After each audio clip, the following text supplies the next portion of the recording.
Okay, first of all, I would like to thank everybody for coming out and welcome to the Ward 6 debate, Ward 6 forum, co-sponsored by Action Annapolis and Eastport Harbor House Tenant Association. My name is Andre Atkins. I'm president of that association. You know, this is an important election, so I was hoping to see the place packed. We have a pretty good crowd, but I hope we learn something from these candidates. This is very important.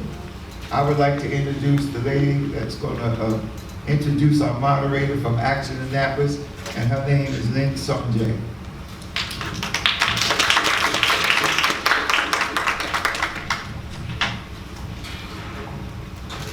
All right, first I want to thank Harbor House Eastport Terrace Residents Council for hosting this tonight. In particular, Andre and Dorleen Atkins, who have been great in terms of being a partner with us in this event. And I want to thank the candidates for your enthusiasm with this type of thing. I think it's terrific. And thanks to our moderator as well. I'm going to do a little commercial now. This is about Action Annapolis. We are a nonpartisan organization. We were formed after the Women's March in Washington earlier this year. And over the last several months, we've been very focused on elections, primarily because we have local elections going on and they're important to us. However, we do work on other issues like healthcare, social justice, women's issues, and the environment. So we welcome new members, and we'd like to have you come and work with us on these. All right, now for a few statistics. Both organizations, as Andre said, believe that this is a very important primary. Your next older person is going to be determined in this primary, so it's important to vote in the primary. So here's some historical information. In 2013, in the primary, we had 1,800 registered voters in Ward 6. Guess how many voted?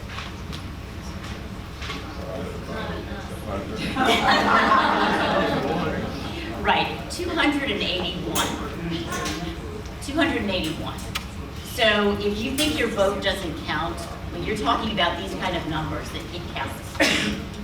So keep that in mind.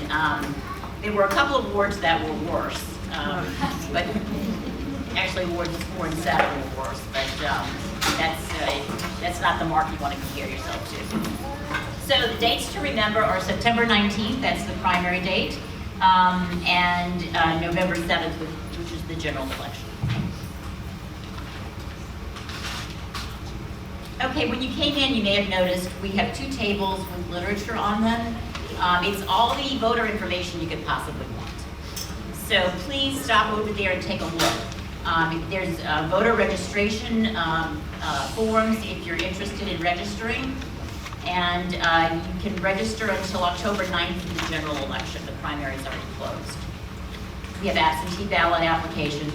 Polling places, you probably know them. They're here at the center and also at Mount Moriah Methodist Church. We also have a questionnaire that each of these candidates responded to in detail. Lots of information. We've summarized that into one questionnaire for this ward and also for the mayoral candidates as well. So please stop by and grab one of those because it's a lot of information in a pretty handy format. And I think that is it for the announcements. And as you know, there's refreshments in the back when you leave. Now I have the honor of introducing our moderators. Reverend Dr. Carletta Allen. She's the lead pastor at Asbury United Methodist Church. Dr. Allen was born in Tampa, Florida, and grew up in D.C. and PG County. And I hope you have any family in Tampa. Or they are fine. They're good, okay. Dr. Allen holds a BS in Behavioral Sciences from the University of Maryland. She holds a master's degree and a doctorate of ministry from Wesley Theological Seminary. Dr. Allen moved to Annapolis in 2011 and to assume her current position as lead pastor. She served on a number of nonprofit boards and commissions and is currently serving on the Anne Arundel County Public Schools Blue Ribbon Commission on Equity and Achievement. Dr. Allen is the proud mother of a son whose service in the military included 3 tours of duty in Iraq, She has a 4-year-old grandson on the West Coast whom she loves to visit. Dr. Allen, we are pleased and honored to have you as our moderator tonight.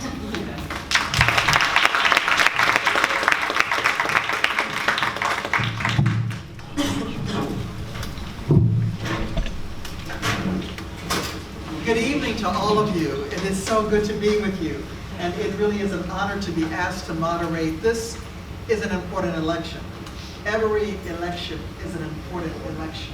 It is just exciting to see how much energy, renewed energy there is in this town and this county.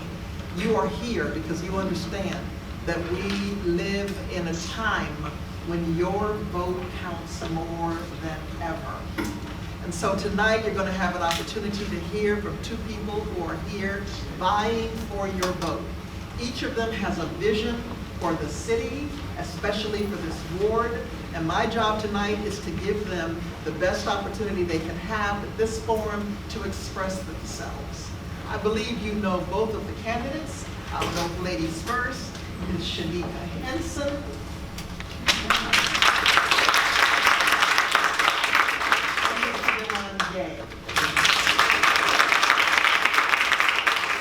Neither of whom is an incumbent. And so it's an open field in your ward. As you heard, the primary is the election for this ward because we don't have a Republican challenger.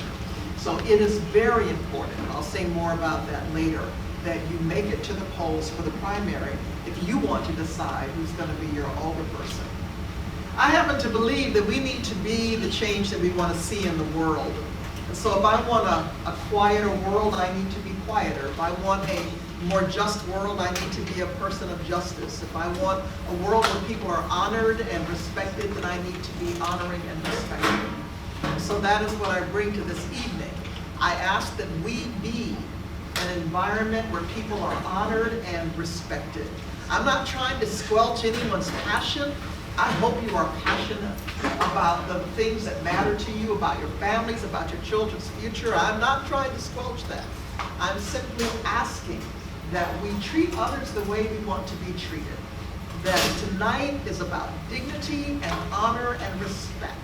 Within the time frames, I'll try to give everyone an opportunity to express yourself, but there are time frames, because we do want to go home before Jesus comes again. We want to be out of here by 8:40 tonight, amen? So, to the format. Each candidate will make a 5-minute opening statement. And who goes first was determined by a coin toss. Ms. Henson won the coin toss, and she deferred. So Mr. Gay is going to go first. He will make the first opening statement. We have a timekeeper, and he has a big screen, which right now doesn't have the clock on it, but it's going to come back. And he will be quite visible, or that screen will be quite visible to the candidates. And when your turn comes, it'll be visible to you. So they have 5 minutes for the opening statement. At about 30 minutes before their time is up, he will give them a signal. And I'm sorry, 30 seconds, thank you. 30 seconds.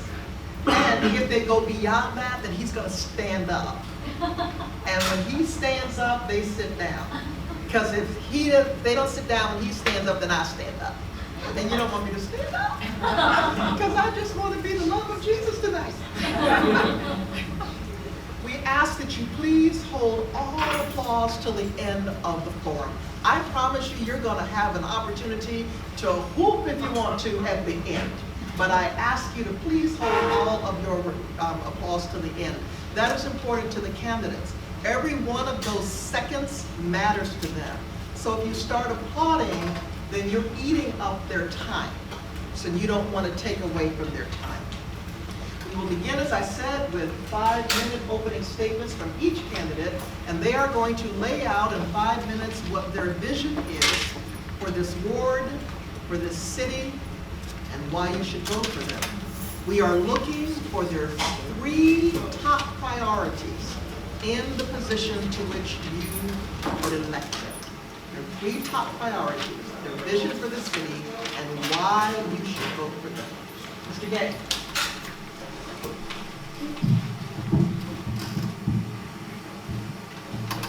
Good afternoon, everybody. Thank you all for coming out. I again would like to thank the Eastport Tenant Association and Action Annapolis for putting on this event and allowing us to express our views to you all. Just to get things a little pumped up, Barack Obama, who's one of my favorite political leaders, he used to do this thing at rallies where he say, "Fired up," and they say, "Ready to go." Did he say, "Fired up"? Ready to go. Fired up? Ready to go. And that's the same action that I plan on bringing, and the same enthusiasm that I plan on bringing to the City Council and for the residents of Ward 6 each and every day that I'm elected in office. I came to Annapolis, Maryland about 9 years ago. I went to Bates Middle School, and that's where my passion for politics really kicked off. I had an amazing teacher. His name was Preston Hartney. He now works at Annapolis Middle School, and he instilled in me the responsibilities for government and how they're here to help individuals and uplift communities, and I carry that with me every single way. I also joined the Boys and Girls Club, and under the help of Caleb Wolf, he mentored me outside of school, and he took me on trips and let me see what life was like outside of Annapolis, and that's what got me to the point where I am. I've seen that through educational opportunities, through job growth, we can provide so much help for those in need, and that's exactly what I plan to do. So I graduated from Bates Middle School and I went to Annapolis Middle School. Annapolis High School. At Annapolis High School, my junior and senior year, I decided to get involved in the SGA. I became a 2-term class president. My friends sometimes call me the Barack Obama of high school, because when I came into office, my junior year, we had a deficit. We were down, I think, $16,000, and we flipped that. We matched it, we raised it to $20,000, and we had a surplus. And we were able to help kids pay for prom. We were able to help kids get into graduation and afford what was needed for high school. So that's where I had my first run-in with a budget. While also in high school, I had my first run-in with politics while working with Senator John Astle. And working with Senator John Astle at the time of the start of the opioid crisis, he introduced legislation known as the Good Samaritan Law. At the time, Maryland didn't have a Good Samaritan Law. And what that law does is help individuals who are in the same room with someone who may be under the influence, that you can call the police and they'll come and help and you won't get arrested. Because at the time, if you called to help, you would get arrested too. So that was my first run-in with politics, and I went right downtown, right on 6th Bladen Street, and I sat and I testified in front of the committee. And the bill passed, and now we have a Good Samaritan Law in Annapolis. I also, before it was popular to speak out against the Board of Education in politics, I did so. I sat on several committees underneath the PBIS, and I championed for our students at Tyler Heights Elementary. And our students, although it's not in our ward, our students still go there at Georgetown East Elementary. 2 schools that are extremely overcrowded and need funding desperately. Quick story, when I was walking through the neighborhood at Georgetown East, a teacher expressed to me the desire for funding. Students come with not prepared for lunch. Students don't have breakfast. Students don't have the proper clothes to wear. They don't have a PTA. It's important that we advocate on their behalf, and I've been doing that since I've been in high school. And I plan on continue doing that if elected. I think it's so important that we invest in our communities, because that is the only way that our public housing residents will have a great foreseeable future. And I think that it's important to bridge that gap. We're not a white Ward 6 and a black Ward 6 and a Hispanic Ward 6, or a poor Ward 6 and a rich Ward 6, but we're one Ward 6. And with the common goal of stronger together, we can make these dreams and these hopes and these goals of the residents of Ward 6 come true. And that's exactly what I plan to do if you elect me in 5 days to be the next alderman of Ward 6. Thank you very much. Hello. I first would like to thank Action Annapolis and the Eastport Tenant Council for hosting us and having us here tonight. My name is Shanika Henson, and I'm running for Annapolis City Council for Ward 6. And I have been saying that for 2 years now. I first started this process about 2 years ago. I first lived in Ward 6, it was 2004. And my life had kind of taken me full circle at that point. I spent my childhood, my evenings, my weekends with my dad's church, the New Life Church. And one of the things that we did was community outreach. We went into some of the disaffected neighborhoods in Annapolis, and we gave out school supplies, we gave out clothes, we gave out food to those that were in need. So that's what I did as a child. And then at 20 years old, I found myself a single mom living in subsidized housing here in Annapolis.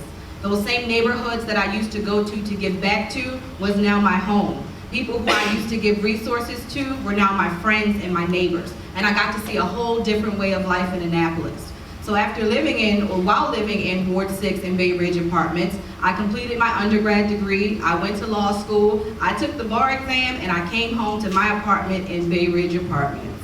After that, when I became an attorney, I of course moved out. But when you move out and you live in Annapolis, where do you go? Glen Burnie. Because there is no place that's affordable to live in the city of Annapolis. So after living in Glen Burnie for a year or two, my son, who's now 13 years old and is a student at Annapolis Middle, he really wanted to move back to Annapolis, and so we did. And when I came back to Annapolis, I visited my friends and neighbors in Bay Ridge, and I realized that a lot of them had not had that same opportunity to move onward with their life. We had sat around and talked about our goals and our dreams for ourselves and our families, and I thankfully was able to realize mine, but so many of them were not able to realize theirs. And it was at that point that I started to look around and say, what's out there for people who want to move from one phase in life to the next? What can you do to really make your dreams come true here in the city of Annapolis? And after looking around, I didn't find those resources. So it was maybe a solid year where I kind of just complained to anybody that would listen and said, do you know this? Have you heard this? And then after complaining about it for a while, I decided that I could either complain about it, I could be complicit in it, or I could change it. And that's when I made the decision to put my name on the ballot and run for office. Thank you.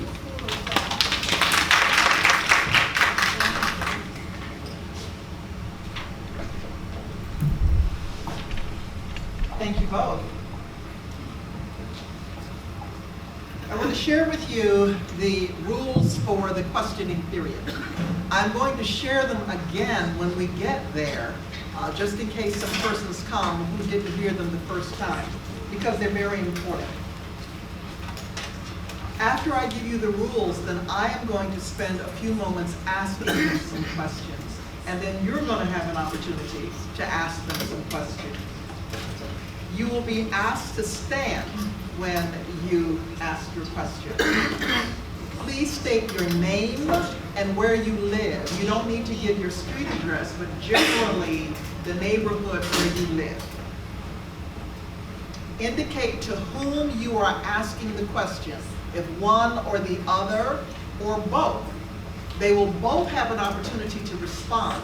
No matter who you direct the question to, the other will have an opportunity to respond as well.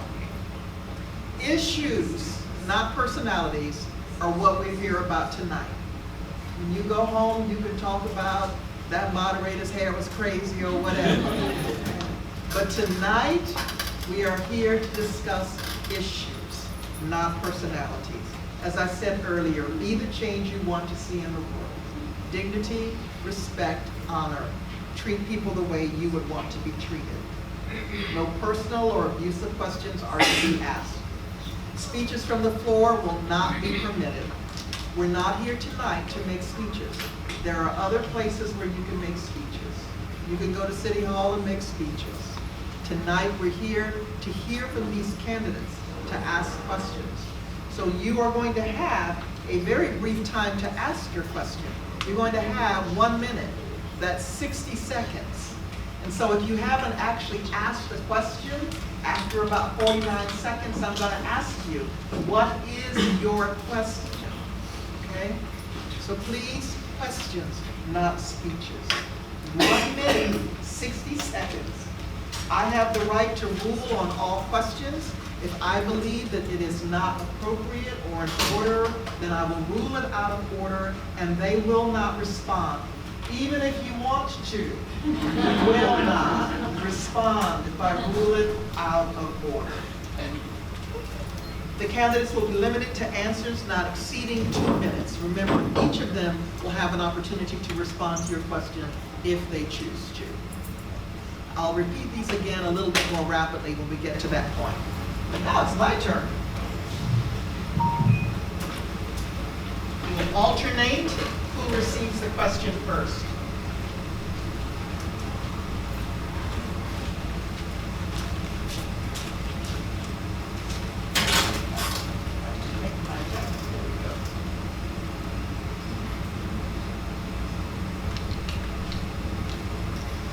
will begin with you, Ms. Henson. For both of you, for all of the questions, please provide your desired outcome along with specific strategies and resources that you would employ to achieve those outcomes. State your desired outcome along with specific strategies and resources. It has been said, and it has been said many, many times, that Annapolis is two cities, rich and poor. Ward 4 is one of the most diverse wards in the city. There are some particular and peculiar challenges to this ward. In your opening statements, we heard some of the things that seem to matter most to you. And so I would like to hear from each of you, beginning with you, Ms. Henson, your long and short-term vision for handling development in this ward, specifically with regard to East Ward. Well, she mentioned that there are two Annapolises and said, what is your plan with regard to development in Eastport? There are two Eastports as well, and you are in one of them. There is another Eastport that's on the other side of that street as well. For the people who live here, the American dream can often feel very close yet very far away. It lives right across the street from you. You see it every day, but you somehow cannot grasp it. With regard to developing, my strategy is let's redevelop, not overdevelop. We have enough existing structures here that have reached their life cycle that are due for redevelopment. So I prefer redevelopment as opposed to overdevelopment. With regard to Eastport Terrace Harbor House, there's been lots of talk about redeveloping this property. One of the only models that people seem to present is the public-private partnership. That's what redeveloped Annapolis Gardens, that's what redeveloped Oldbury Court. We've learned a lot of things from the public-private partnership, and one of them is that it's really not a partnership. Public-private partnerships are the privatization of public housing. And oftentimes, after those properties are redeveloped, the same group of residents can't get back in. It doesn't look just different on the outside, it's different on the inside. Things like credit scores are a factor. They take arbitrary things into consideration to lock people out who used to live there. So with redeveloping Eastport Terrace and Harbor House, we need to get creative with funding sources. You need an older person that's going to hold Housing Authority accountable and make sure that they don't limit themselves to just spending the dollars and cents that are given to them by HUD, but making sure that they reach out beyond those borders, reach out beyond those budgets, and bring in new resources to revitalize these properties without leveraging ownership.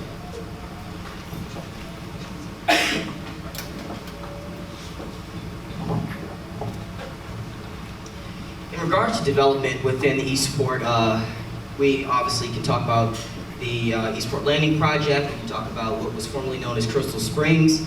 And I'm sorry, I'm a bit sick. And when we look at these projects, we have to look at the size and what they plan to do. The bonus of it, it increases employment. It increases revenue. Those are the two upsides of development. But we have to look at the negatives, and that includes congestion within our streets and the things that we already don't like. So if you look at those plans and you look at what's going on, if we put them on a smaller scale, I think they can be effective. In regards to public-private partnerships within public housing, I am a firm believer that public-private partnerships can work. We talk about what happened in Oldbury Court and Annapolis Gardens, and the contracts weren't managed properly. That's why it didn't work. You can't give developers 51% of a contract because what they say goes. So when you come to the table, you have to make a proper development. If we were to get money from the state, if we were to get money from HUD, that's a partnership.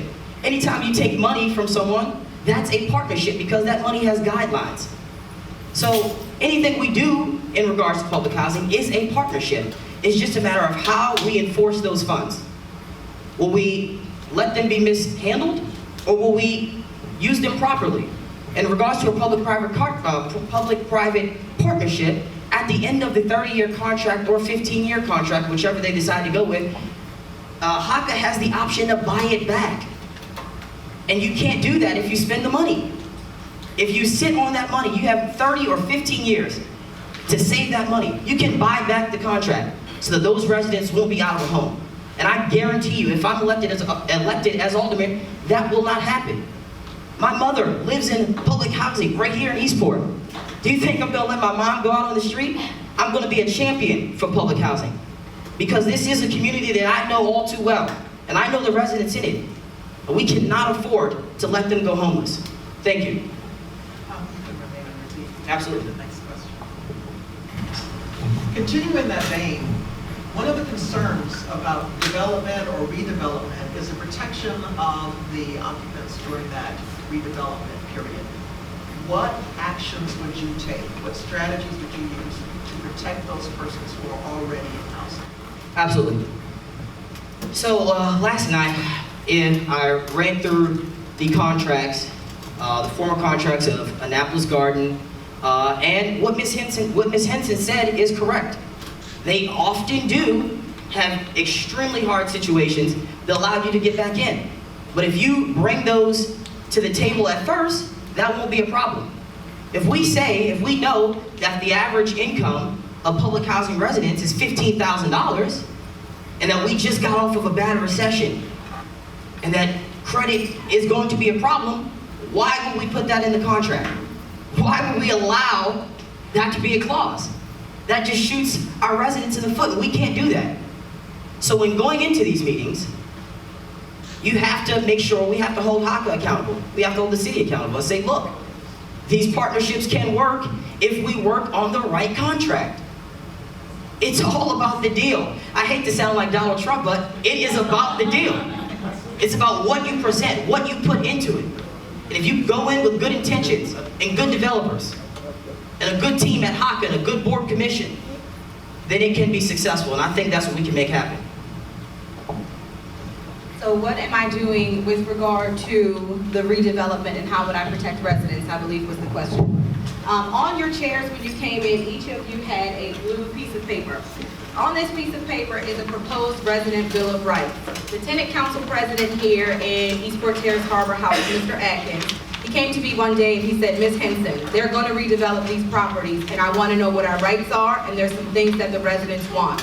So we sat down and I drafted a proposed residents bill of rights. And the residents are going to introduce this to Housing Authority and say, these are the things that we need to be protected if you redevelop these properties. Some of them are given to them by matter of law, and the law is quoted after it.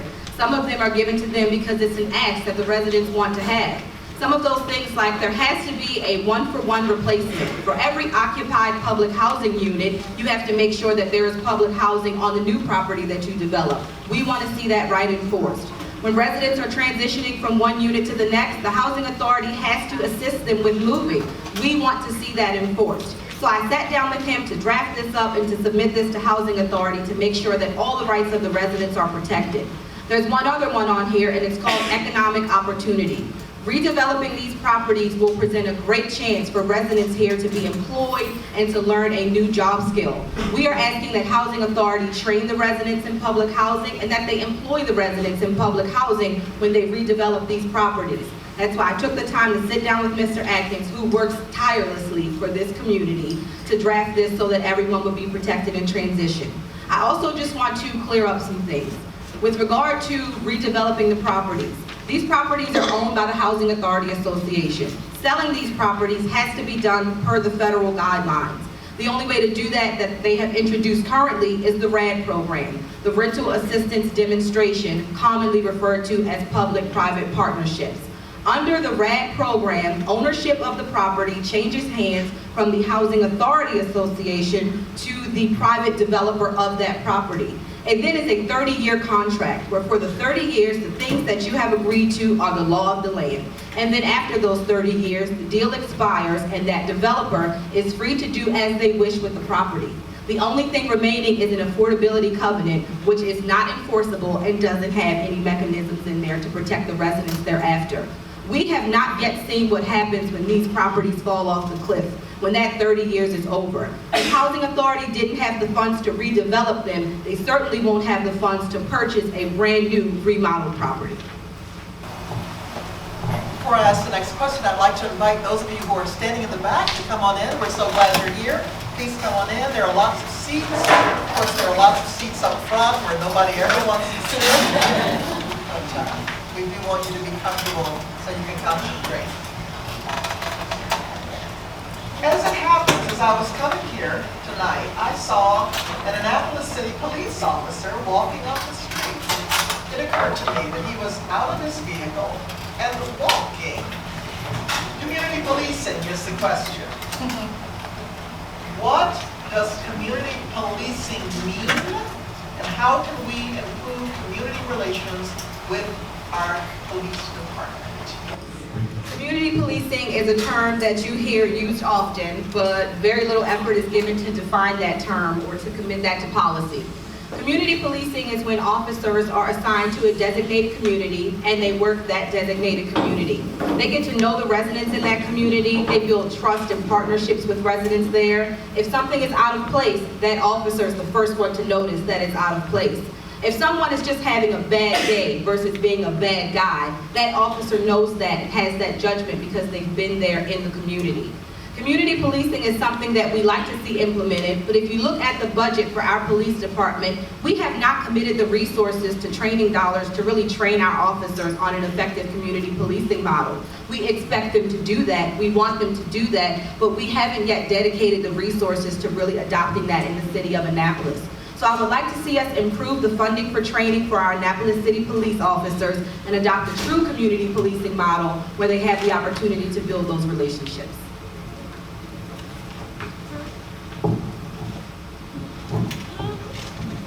Just to be clear, the question was in regards to community policing? Community policing, what is it, and community relations? Absolutely. We can improve them. So I think that by implementing a proven 21st century model known as community policing, it does a great deal. It changes. You mentioned that you see an officer walking when you got here. Due to city law, officers are only required to be out of their car 45 minutes on a 12-hour shift. That just can't happen. That number has to be dramatically increased. Because when you're in your car, what crime are you solving? What relationships are you developing with the citizens that you work with? I also like to talk about the grant that we just got recently to hire more police officers.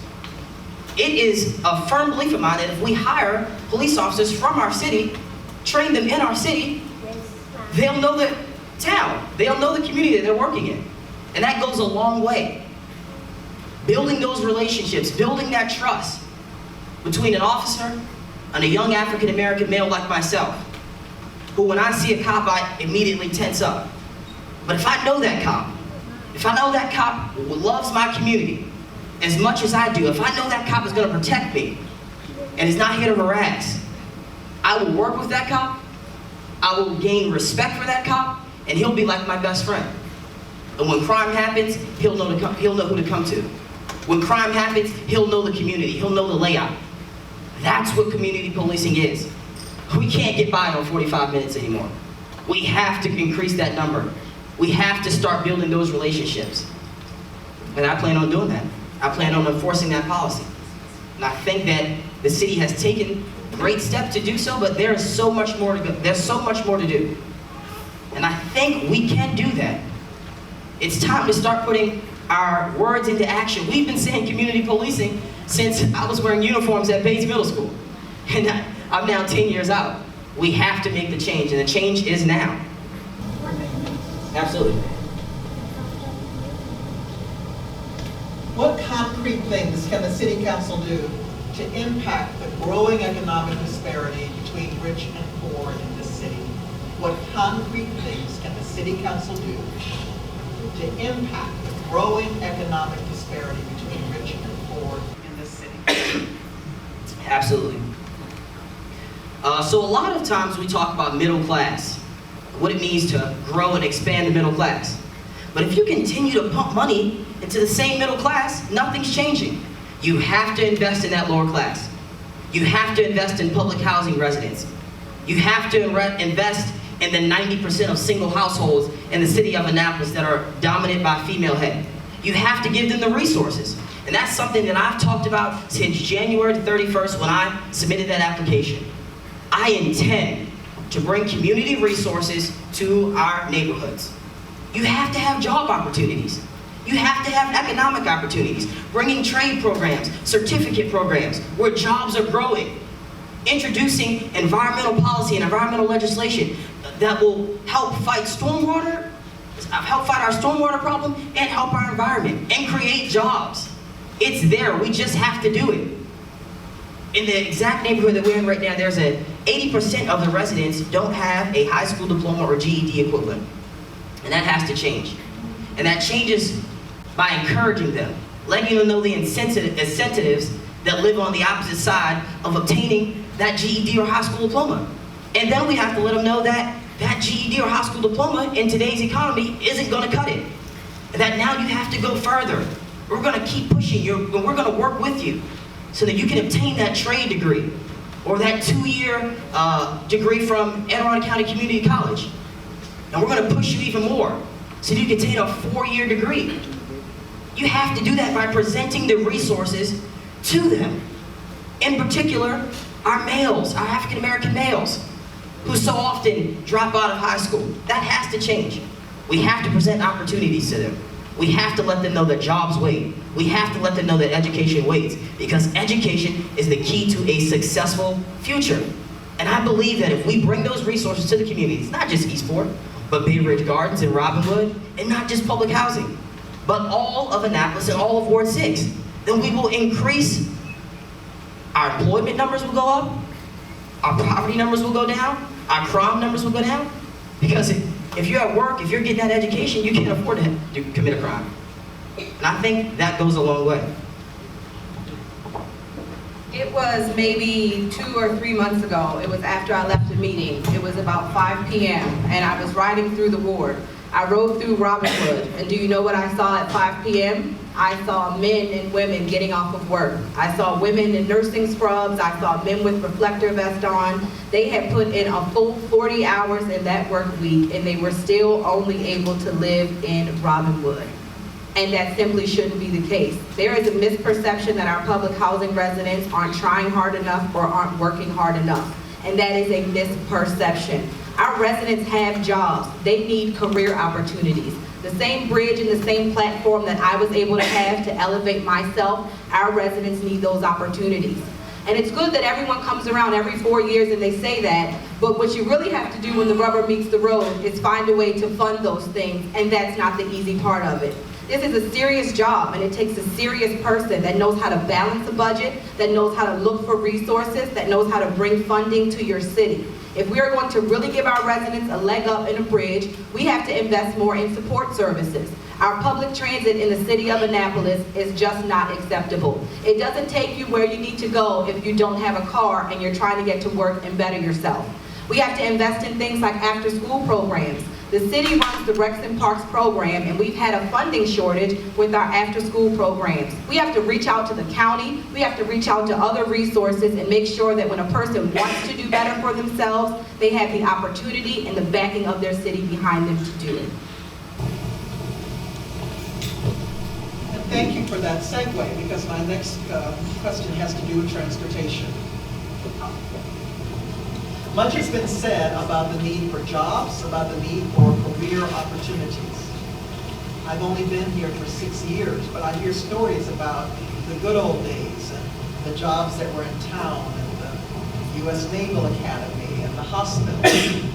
More and more, the jobs are not in the city of Annapolis. What is your proposed solution to building jobs in the city and building career opportunities for the citizens of this ward and the city, given the transportation or lack thereof in this city? Dr. Allen is absolutely right when she says that lots of people who are professionals here, they travel outside of the city to go to work, as I do, to Baltimore City every day to practice law. We have to make sure that we have more career opportunities right here in the city of Annapolis. We are the state's capital, but only 2 of the 20 principal state departments, the Department of Agriculture, the Department of Aging, all those state departments that we have, only 2 of them are located here in the city of Annapolis. We need to bring state jobs to the state's capital. We have the Mace building that's vacant on Forest Drive. We have the space and we have the workforce that is here and ready to occupy those jobs. We need the state to partner with our high schools and train children so that when they graduate, they have a career opportunity ahead of them once they're done with school. Bring a different innovative business here so that people can open their minds and possibilities to something that they perhaps had not considered before. So if I'm elected to this position, one of the things I will champion is bringing some of our state agencies down from Baltimore, and not just to shorten my commute, but to make sure that we all have the opportunity to benefit from being the state's capital.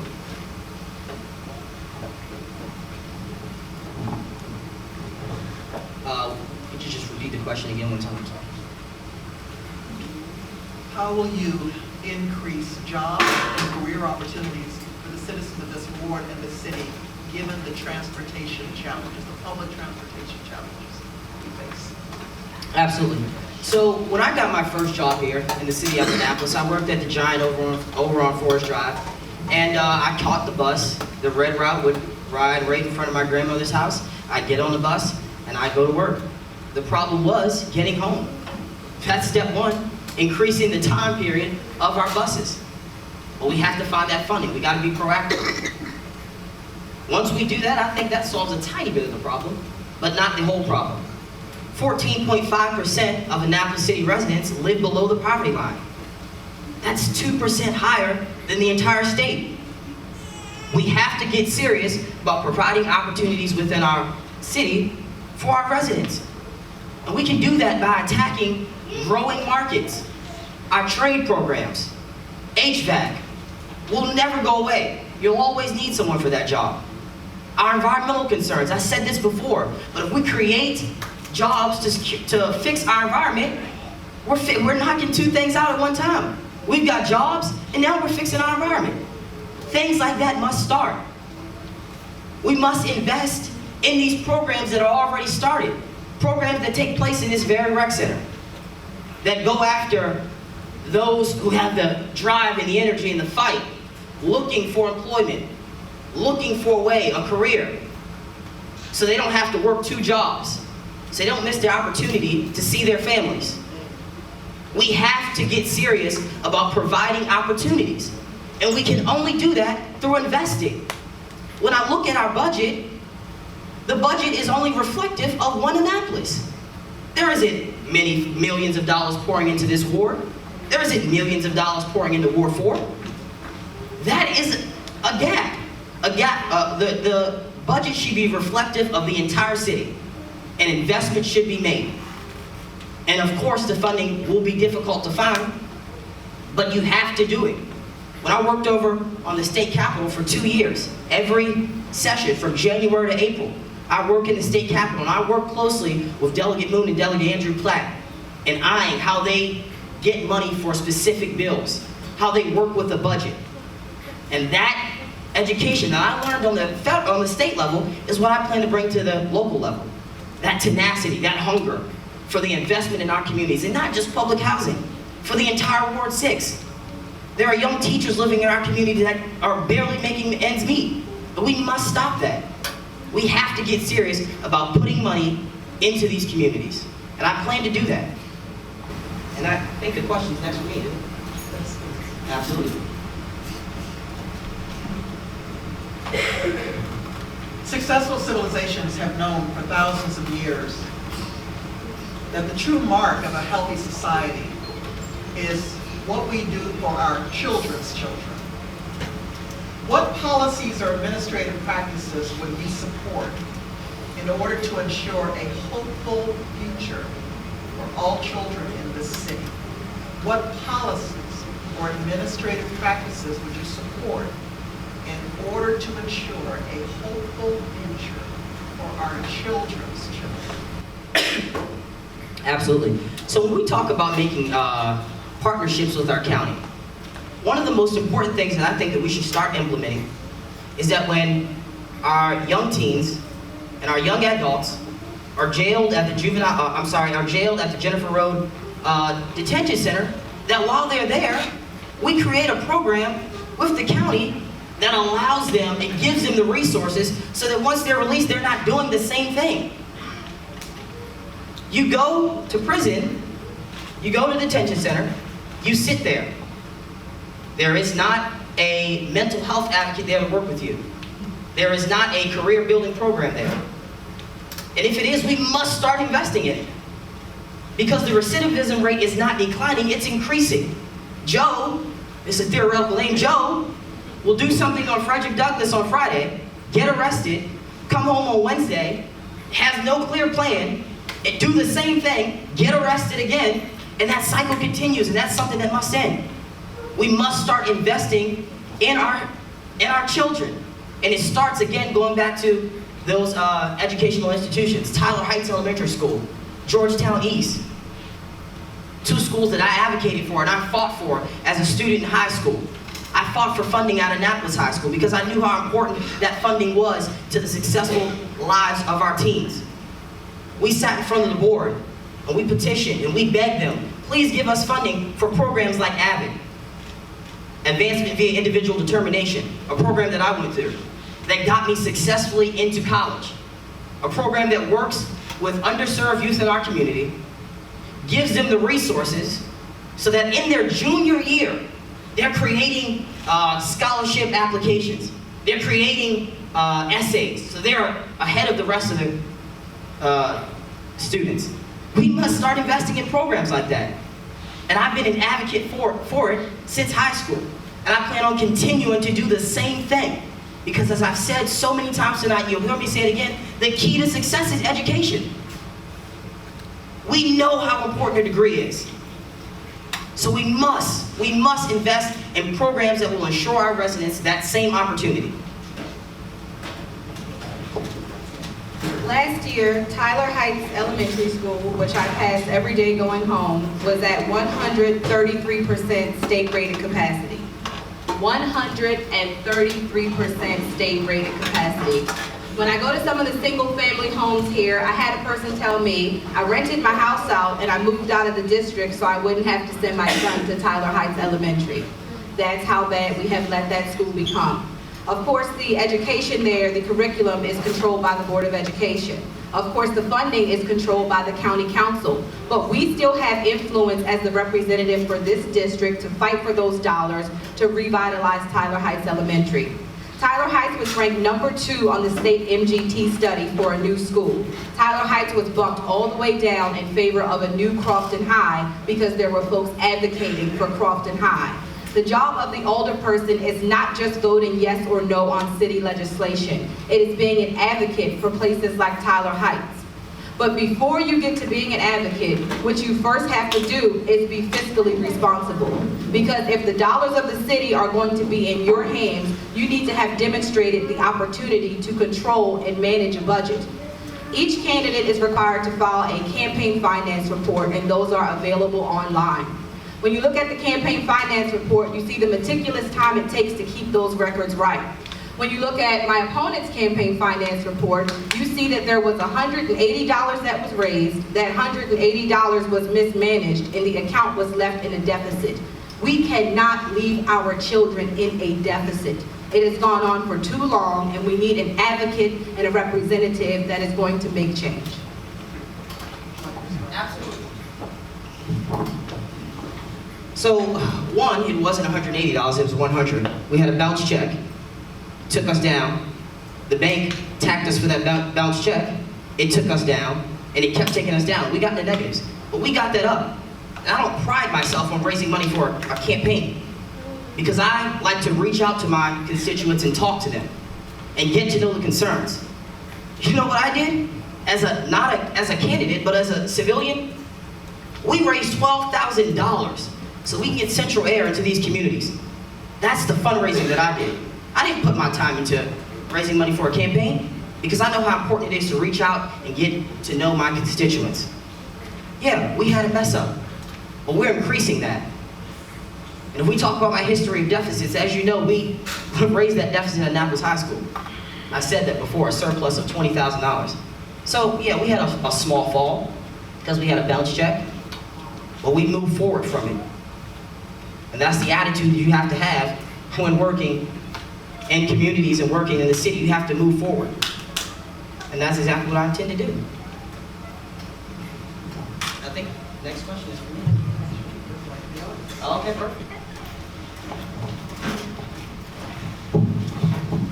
Thank you, Mr. Gay and Ms. Henson.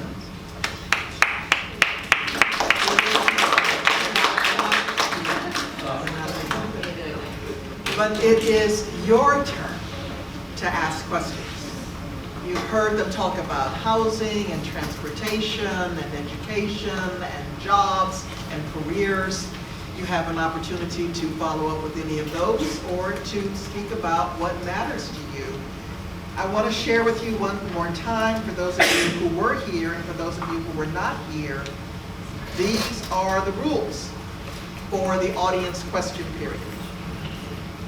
If you have a question, please stand, state your name and where you live. We don't need your street address, but what community you live in will be very helpful to the candidates. Please indicate to whom you are asking the question, one or the other or both. Understand that even if you choose one candidate, the other has an opportunity to respond as well. Issues, not personalities, are to be addressed. Nothing personal or abusive or nasty or even catty. We are here to honor one another and respect one another. We want the truth. We want to hear the facts. We want to hear truth. We want to hear opinion. And we want to do it in a respectful environment. No speeches, not tonight. You can go home and make all the speeches you want, but not tonight. Tonight, we are here to ask questions. So if you have a long wind up to your question, and I don't hear a question, I'm going to interrupt you and ask you, what is your question? I need you to get to a question. And you don't get to make a speech and then say, don't you agree? No, no, no. You need to ask a question that they can answer. Your questions are limited to 1 minute. We have a timekeeper. That's 60 seconds. That's a lot of time to ask a question. If you go beyond that, then I will cut you off as nicely as I can. Please come in. There are lots of seats up front here. We're so glad you're here. The moderator, that is moi, has the right to rule on all questions. If I deem a question to be inappropriate or out of bounds, I will rule it and they are not to answer the question even if they want to. And candidates will be limited to 2 minutes this time in responding to your question, 2 minutes each. Any questions about the rules? Any questions from you all? Who's first?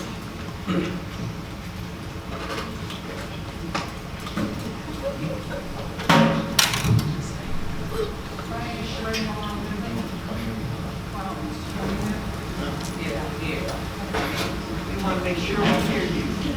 What you have to say is important. So my name is Sheree Miller, and I live in the Hilltop area, Hilltop Lane area. My president is for Shanika Henson. It's a two-part question. Have you ever worked in a grant fund organization? And if elected, do you know how to get a grant? Thank you for your question, Sheree. I have worked in grant-funded industries for a large portion of my career. My very first job as an attorney was working as a legal services attorney representing victims of domestic violence and peace and protective order hearings, and that was for the YWCA of Annapolis and Anne Arundel County. Obtaining and keeping a grant is a meticulous process. You have to report exactly what's required, and you have to report it accurately. You have to be a faithful steward of the money that they give you in a grant, or those funds will not be available to you anymore. I've also worked with grants in our parents' church, my parents' church as well. I worked with Full Life Inc., and I managed grants there as well. I've worked with Housing and Urban Development Department as well, and a property management company there too. I understand the rules, I understand how to follow the rules, and I understand how to obtain resources. I'm sorry, what was your name? Sheree, thank you for coming on tonight. And your question was in regard to grants. I have not worked on the amazing level that Ms. Henson has worked on, but I have worked on grants. Right at the Boys and Girls Club, right at Annapolis Senior High School. Well, we had to write grants to get what the state or the county didn't give us in funds. So I have that background experience. And if I don't have it on the level that she has it, you better believe I'm gonna go get it. Putting myself through grant writing courses, reaching out to Ward 6 residents who have worked in grant writing. Please teach me, because I want to be the best candidate that I can be for Ward 6 in the city of Annapolis. Thank you.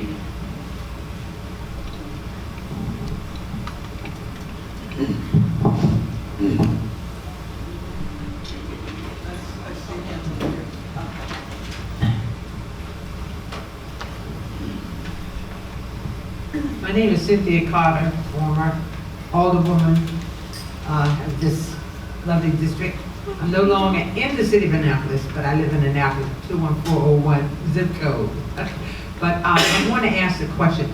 There's always the speak or talk of having jobs, but as we all know, the transportation does not allow them to get it to the jobs that are available that's worth them having, and as far as earning the money to take care of the family themselves. But the next thing is that the training, each and every one that I've spoken to who have had encounters with the legal system, they have not been able to get their records clean. So not only can they not get a job, but they can't get training for the job or the assistance.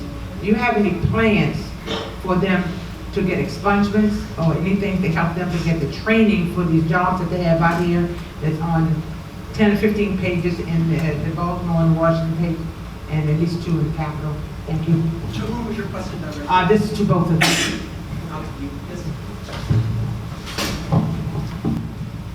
So it's interesting that you said that, Ms. Carter, because when working in the State House, Delegate David Moon, who I worked with, submitted legislation so that we can get marijuana off of the urinalysis test, because it's such a common drug. 58% of Marylanders admitted to using it. So I've worked hard with state representatives to get that off of the record, expunge that from the record. He had 2 pieces of legislation. One was for expungement and one was to get it off the urinalysis. And I'll bring those same relationships down to the local level so we can work together and pass sensible legislation that says, how else do you expect residents to make a living if they can't work? If you can't find a suitable job, there is no reason that you shouldn't be able to get a job because of something you did in your past. Something as small as possession of marijuana, which we see on the national level is becoming, it's almost like a misdemeanor now. So if you're asking, do I support getting that off? Absolutely, and I'll work hard with whatever colleague I have to make that happen.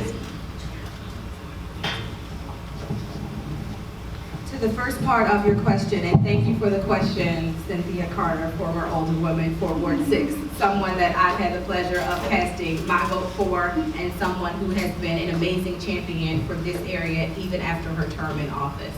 The first thing I do to bring jobs and resources to those that have no jobs or resources is bringing more state jobs here to the state's capital. It is something we absolutely must do. All of the state agencies cannot be headquartered in Baltimore because, as the alderwoman noted, there's a huge transportation gap between getting from here to Baltimore on time for work. So that's my very first plan, is to bring state jobs to the state capital.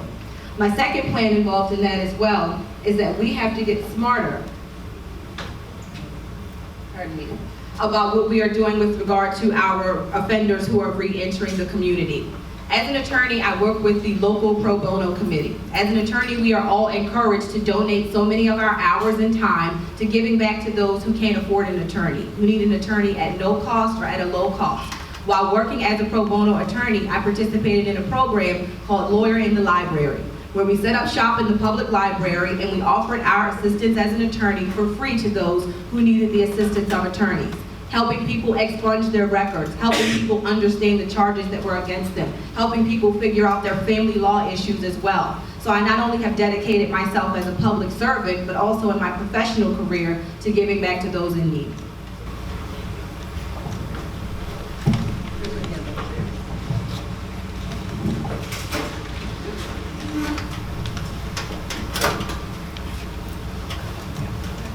Hi there. My name is Maria LaFerriere. I live over on Van Buren Drive. Both of you made the point that when people get out of public housing, there's a pretty big gap between that and the other available housing. Can you give us 1 or 2 things that you do to change that?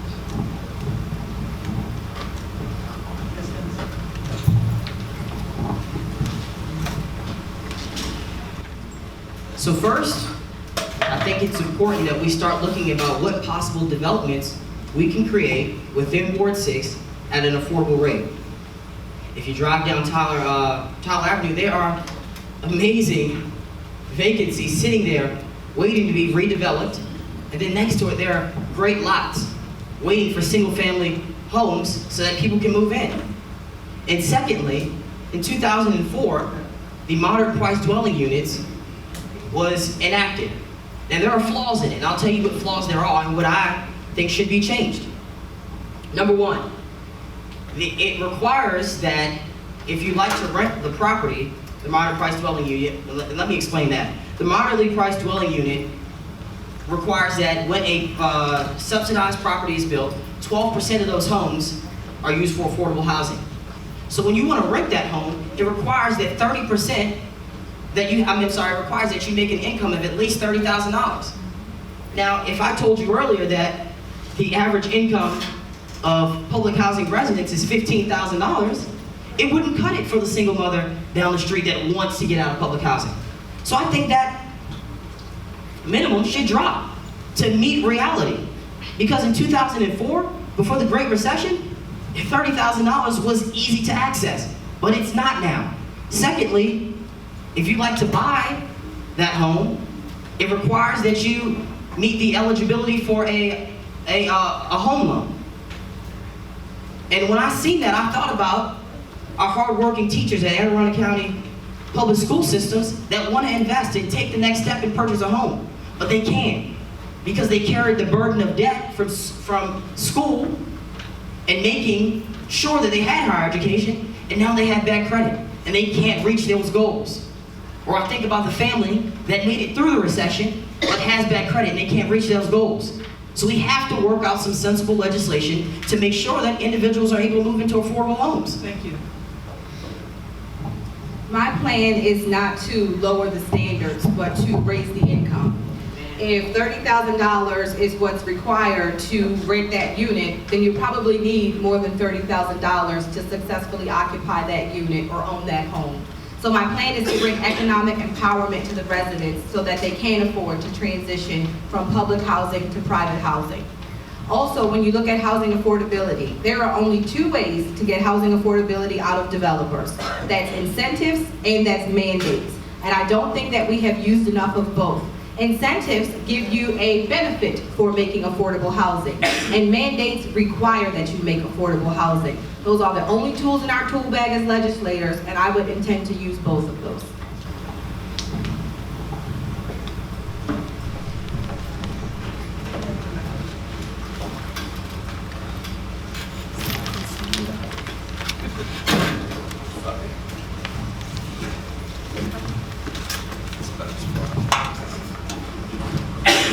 Hi, I'm Vicki Gibson. I live in Ward 4, but I had a question.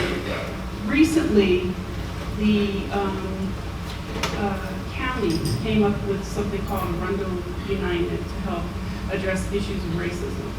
I was just curious to hear what you feel the city's role is in that whole activity, and what you think that the city should be doing to combat racism, and what you view the alderman's role would be in that process.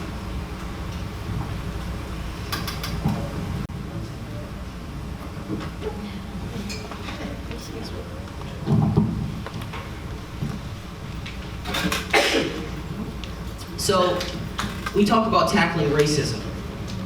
In 2015, I believe it was, or 2016, that's exactly what I did. On a Friday night, Alton Sterling had been killed, and Philando Castile had been killed. And I was on the phone with my good friend who goes to Syracuse University. And we were talking about how can we bring this to attention in our small city, because she's from Annapolis as well. So in a matter of 2 days, I used the power of social media, and I got almost 300 people to walk from Bates Middle School down West Street, down Main Street. We had a rally at Silly Dock. We talked about racism because it's something that must be talked about. Silence is the equivalent of acceptance. So I have no problem with addressing that. And I think that any sensible candidate would not. And we talk about what's going on in our city now, and the fear of some elected officials to speak out is ridiculous. I've also had the opportunity to join many groups in our city and in our county. Surge, Arundel Indivisible. And I work with these groups, the Caucus of African American Leadership. And I attended their events because it's so important that in our city that sometimes can be so much friction between races, we open up the conversation. We participate in events. We join hands together. And we talk about the importance of loving our neighbor. I've done it for years, and I plan on continuing to do that because it's so important for me, as a young African-American male, to make friends with Barbara Weber, who lives in Hillsmere, so we can establish a relationship together. That is so important because through that relationship, great things can happen. I continue to work on racism, and I continue to fighting against racism and shutting down white supremacy because it must be done. Thank you for your question, Vicki. What is racism? Race and then an ism. An ism, just like capitalism, just like socialism, it is a system. Race. Race is a competition. It is a competition for resources.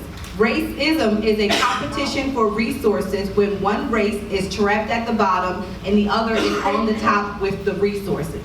So if we want to address racism, we have to address the system. Marches are wonderful and they galvanize people and you feel so great when the march is over. But when you go home, the racism is still there because we have not yet attacked the system that keeps people in those positions, and that's what we must do. I applaud the county's initiative. I thank the executive for bringing awareness to the problem. But if the executive really wants to tackle it, he has to get at the root and he has to attack the system that keep people in those positions.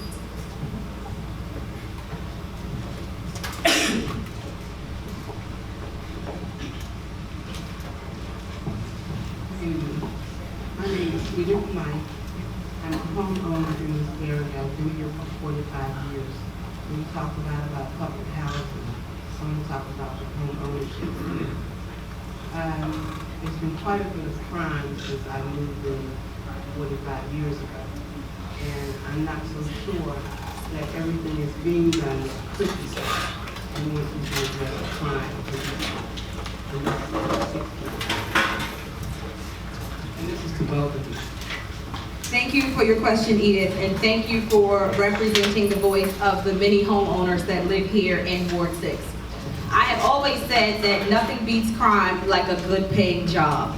You have to understand that when people don't have the resources that they need, they often turn to crime. There are 3 ways that you get the resources that you need. One is your income, whether that's what you earn or whether it's derived income off of your investments, off of your assets. Income is the #1 way people get the resources that they need. When you have no income, what's left? Public benefits or services is the second way that you get the resources that you need. If you have no income and you have a government that's not invested and you have no public benefits, what is left there? Crime. We have criminalized taking things that don't belong to you as we should. And that is the 3rd way that people get what they need. Those are the only 3. So what we have to do, Edith, is invest in making sure that our residents can tap into that 1 tier and that 2 tier of resources so that people don't feel hopeless and don't turn to crime. And that's what I would intend to do. Ms. Edith, I'd like to thank you very much for coming out tonight and presenting a very important question. When door knocking, that was the most important thing. What can we do to decrease crime? And as Ms. Henson mentioned, crime is bred from poverty. You steal because you don't have. You sell drugs because you want to provide for your family. The only way to stop that, and if you look at my campaign literature, I think we got pretty creative with it. Jobs, not jail. It's simple. Invest in the communities.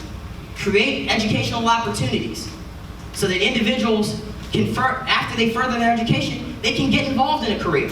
So they won't have to sell those drugs. So they won't have to steal again. Increasing employment and increasing opportunities across the board is the most important thing, and I've said it so many times tonight because I believe it to be true. When you give those resources, when you give those opportunities, myself personally, when I got the opportunity, to step outside of my community and to work and to gain an education. It made me a better person. When I talk to my friends in the community about their goals and what they want to do in the future, they need the resources. Quick story, I got 38 seconds. I called the mayor's office this past summer, coming home as a college student. I'm at the University of Maryland Eastern Shore. If elected, I will transfer. Please do not worry. I will be here for you. I'm a criminal justice major with a minor in public policy and political science. I called the mayor's office. I said, hey, I need an internship while I'm home. Do you guys have anything available for me? We'll get back to you. Never happened. My friend, who lives right here in Bay Ridge Gardens, has a desire to be a firefighter. There should be a system in place that if a teen or a young adult wants to invest in a career opportunity, they should be able to call their elected official and say, hey, can you please get me an internship within the city? We have too many resources within our city not to use them. Thank you all for your questions. And I know that the candidates will be here. I see the hands, but I'm afraid that we are out of time for questions for now. But I know that the candidates will be here after we officially close. For now, each of them has 2 minutes to make a final closing statement. 2 minutes each to make a closing statement. Mr. Mayor.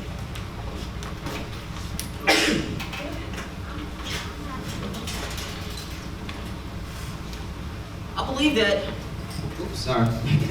I believe that I am the right candidate. I've worked hard for this moment. Through internships, through legislative process, through career opportunities, and I've taken all that education, all that talent, and all that drive that kept pushing me to work hard for this moment. This is not just something a dumb 20-year-old is doing. I wouldn't have taken it this far, trust me. Don't let my age be a factor, because what I lack, I make up for. My opponent prides herself, rightfully so, on being endorsed by 2 environmental groups. You know what I did? I went and I sat in classes at the Howard County Conservancy so I can get the education necessary on environmental problems. I will be a champion for you. What I don't have, I will get, because I'm committed to making sure that we, as a ward, we, not just I, we can move forward, because I'm in the same mess you are. I live within the ward as well. And I look forward to tackling any issue that comes over the next 4 years together. And I think it's important that we talk about, within our term, 4 HACA seats will be up. And I will apply that pressure to our mayor and to our council, and we'll vet them very well so that we can make sure the best individuals are on the board seats, so that mistakes that have happened in the past won't continue to happen. One of my favorite rappers, J. Cole, he has a line where he says, the good news is you came a long way. The bad news is you went the wrong way. We went the wrong way. But I promise you, I'll be here to help you. And if you can't walk, I'll carry you. If I can't carry you, I'll get a wheelchair. And we'll make it work. I look forward to working for the next 4 years with you guys and championing and fighting every single issue that comes. We're gonna make Ward 6 a great place. We're gonna make the city of Annapolis a great place.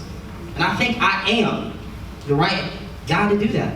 And I hope you elect me in 5 days as a Democratic nominee. Thank you very much.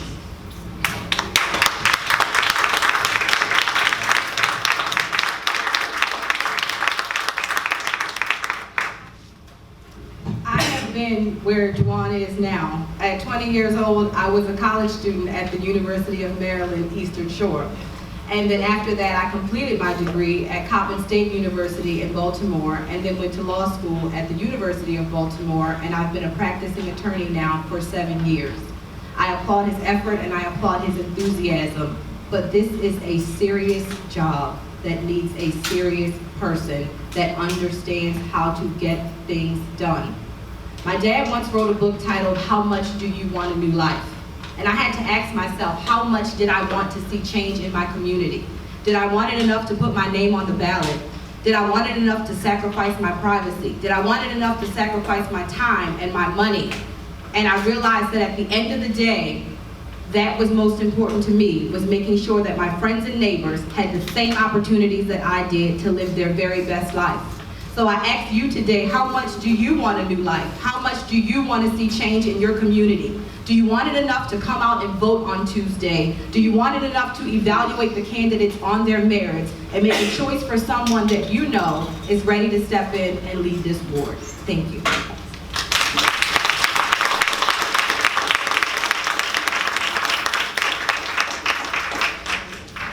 I'm sorry that we weren't able to get to all of the questions that you wanted to ask. As I said, the candidates will be available after we officially close.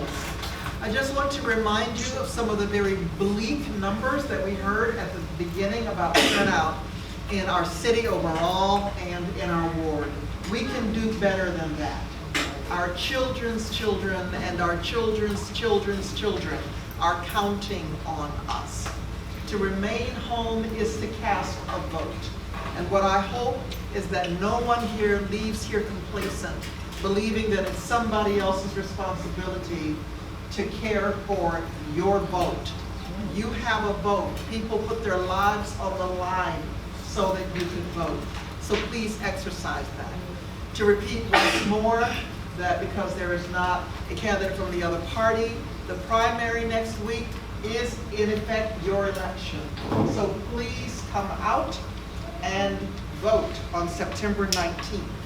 There's information on those tables in the back along with the cookies and the water. There's information. There is an awful lot of help available to you. If you're not clear about something, if you want help with something, and Action Annapolis also wants you to know, if you need help getting to the polls, say so. If transportation is an issue, say so.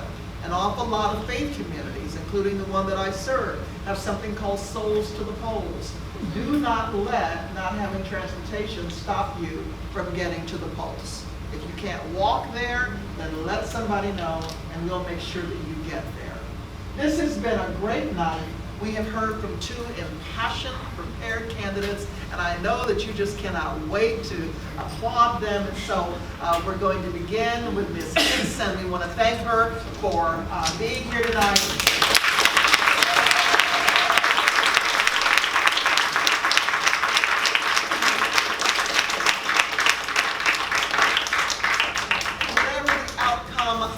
Optimistic about the future of this town when I see a young man like Mr. Gay putting himself out there.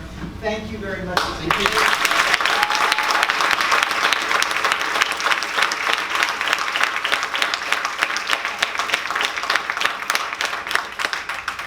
We are actually ending on time. So enjoy the cookies, continue the conversation, and thank you so much for hosting us. Thank you very much to Action Annapolis for coordinating. Good to see you.